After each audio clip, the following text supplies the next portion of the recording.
India और New Zealand के बीच होने वाला आज का ये टी20 वर्ल्ड कप 2026 का फाइनल मैच जिसको लेकर के कुछ बहुत ही बड़े अपडेट्स मेरे पास हैं पिच को लेकर के ओस को लेकर के और साथ ही साथ कर कुछ चेंजेस होते हैं दोनों टीमों में तो उसको लेकर के भी तो जाकर के मेरा सबसे पहला काम आप करिए कि टेलीग्राम और व्हाट्सअप चैनल ज्वाइन कर लीजिए क्योंकि वहां पर आपको जो फिलहाल अभी अपडेट्स हैं वो तो 90% श्योरिटी के साथ है लेकिन जो बाकी बचे 10% का एरर है वो फाइनल करके 100% जो फाइनल अपडेट्स होंगे टॉस के बाद कि किस पिच पर आज का मैच होगा ओस सेकंड इनिंग में आएगी या नहीं आएगी वो आपको मैं टेलीग्राम और व्हाट्सअप चैनल पर ही बताऊंगा तो नीचे डिस्क्रिप्शन में भी और कमेंट बॉक्स में जो पिन किया हुआ कमेंट है वहां पर भी लिंक आपको टेलीग्राम और व्हाट्सएप का मिलेगा। क्लिक करके जल्दी से ज्वाइन हो जाइए। फिलहाल आगे बढ़ते अगर मैं बात करूं आज के इस मैच की जो कि नरेंद्र मोदी स्टेडियम अहमदाबाद के उस मैदान पर खेला जाएगा जहां पर तीन तरीके की पिचेस हम देखते हैं, लाल मिट्टी की, काली मिट्टी की और मिक्स मिट्टी की, मतलब कि जहां पर लाल और काली मिट्टी दोनों का कंटेंट होता है। फिलहाल लाल मिट्टी और काली मिट्टी की पिचेस के अगर आप कैरेक्टरिस्टिक्स और फीचर्स के बारे में बात करें तो आपके सामने है ग्राफिक्स में, जहां पर लाल मिट्टी की पिच पर बाउंस बेहतर होता है, काली मिट्टी की पिच पर बाउंस थोड़ा सा कम होता है, गेंद भी धीमी आती है बल्ले पर। लेकिन जब बात आती है मिक्स सॉइल की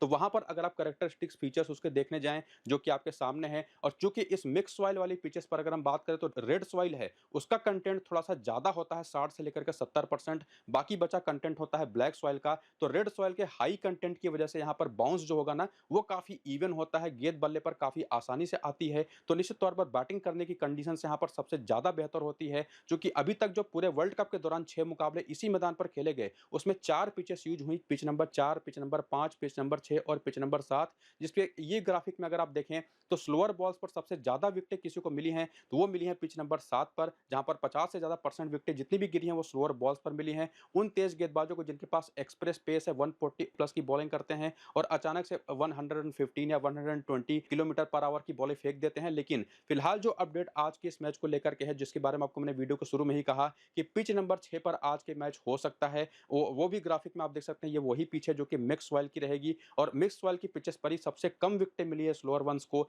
तो निश्चित तौर पर यह पिच ओवरऑल जैसा कि आपको मैं क्लियर कर ही चुका हूं कि बैटिंग करने के लिए बहुत ही बेहतर होगी। अभी फिलहाल इस स्कोर कार्ड को देख करके समझ पाए जो साउथ अफ्रीका और कनाडा के बीच में हुए मैच का आपको दिखाई पड़ रहा होगा और इसी पिच पर वो मैच हुआ था जो कि 213 रन का स्कोर खड़ा करके साउथ अफ्रीकन टीम ने कनाडा को हरा करके मैच अपना जीता था। और निश्चित तौर पर यह मैच जो कि बैटिंग कंडीशंस को काफी बेहतर दिखाता था उसमें एक और बड़ा फैक्ट है और वो है वेदर का, और उसका अपडेट जो फिलहाल आ रहा है कि यहाँ पर हाईएस्ट टेम्परेचर दिन के दौरान होगा 41 डिग्री का, तो लोएस्ट टेम्परेचर रात को 8:30 से 9 बजे के बीच में हो जाएगा 21-22 डिग्री के आसपास का। और ये जो इतना बड़ा ड्रॉप है टेम्परेचर में और हाई ह्यूमिडिटी की वजह से चूंकि दिन में गर्मी भी काफी होगी तो उसकी वजह से ओस आने की भी चांसेस लगभग 90 से 95% है कि वो काफी बढ़ गए हैं। तो निश्चित तौर पर ये जो ओस के चांसेस है और बाकी जो भी चीजें आपको मैंने पीछे पिच को लेकर के बताई है फाइनल अपडेट्स के बेसिस पर, वो काफी हद तक तय करते हैं कि जो भी टीम टॉस जीतेगी वो बैटिंग सेकंड करना प्रेफर कर सकती है। लेकिन जैसे मैं आपको ये भी बता चुका हूं कि फाइनल अपडेट्स तो आपको टेलीग्राम और व्हाट्सएप पर ही पता चलेंगे, तो उसको ज्वाइन जरूर करिएगा डिस्क्रिप्शन में पिन कमेंट में दिए गए लिंक से। फिलहाल आगे बढ़ते अपने टीम सिलेक्शन का एक बड़ा ही यूनिक प्रोसेस शुरू करें।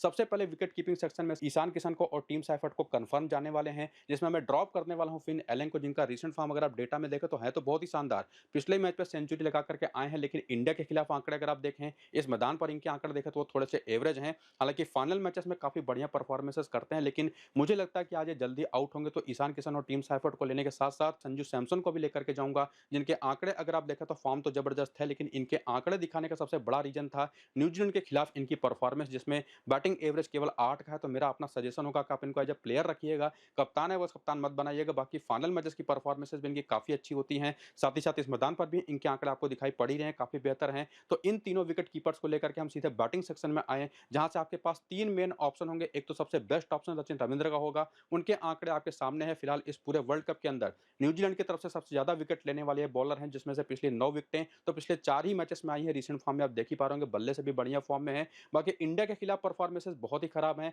इवन इस मैदान पर भी नंबर इनके काफी खराब है। हालांकि ओडीआई वर्ल्ड कप में यहीं पर सेंचुरी लगा चुके हैं, लेकिन फाइनल मैचेस की जब बात आती है किसी भी टी20 टूर्नामेंट की तो वहां पर परफॉर्मेंसेस काफी बेहतर करते हैं। तो इनकी जो ओवरऑल ऑलराउंड एबिलिटी है उसको लेकर के तो मैं सीधे अपनी टीम में इनको लेकर जाऊंगा। लेकिन इंडिया की तरफ से दो ऑप्शन है, एक सूर्य कुमार यादव, इनके आंकड़े अगर आप देखें तो रिसेंट फॉर्म बहुत एवरेज है। हालांकि न्यूजीलैंड के खिलाफ बहुत ही शानदार खेलते हैं 58 के बैटिंग एवरेज के साथ, इवन इस मैदान पर भी आंकड़े आप देख पा रहे होंगे बहुत अच्छे हैं। लेकिन जब बात आती है फाइनल मैचेस की या किसी भी नॉकआउट बड़े मैचेस की तो आपने लगातार देखा है कि ये फ्लॉप होते हैं और बैटिंग एवरेज तो फाइनल मैचेस में इनका केवल 14 का है। तो इनको मैं तो ड्रॉप करूंगा लेकिन लेकर के जाऊंगा यहाँ पर मैं अभिषेक शर्मा को। नंबर्स उनके भी देखे तो बड़े एवरेज है, रिसेंट फॉर्म के पिछले 5 मैच केवल एक हाफ सेंचुरी है और वो भी जिम्बाब्वे जैसी टीम के खिलाफ, और जहां पर उनके खिलाफ कोई ऑफ स्पिनर आया भी नहीं था शुरुआत में, और लगातार ऑफ स्पिनर्स पर आउट हो रहे हैं। हालांकि न्यूजीलैंड के खिलाफ आंकड़े के बड़े अच्छे हैं, इस मैदान मैदान पर आंकड़े थोड़े से एवरेज हैं और इवन जब फाइनल मैचेस की बात आती है तो वहां पर 3 मुकाबले खेल करके केवल 7 रन इन्होंने बनाया। तो आप या तो सूर्या को लेकर के जाइए या तो अभिषेक शर्मा को लेकर के जाइए। फिलहाल मैं अभिषेक शर्मा को रचिन रविंद्र के साथ अपनी टीम में रखूंगा बैटिंग सेक्शन में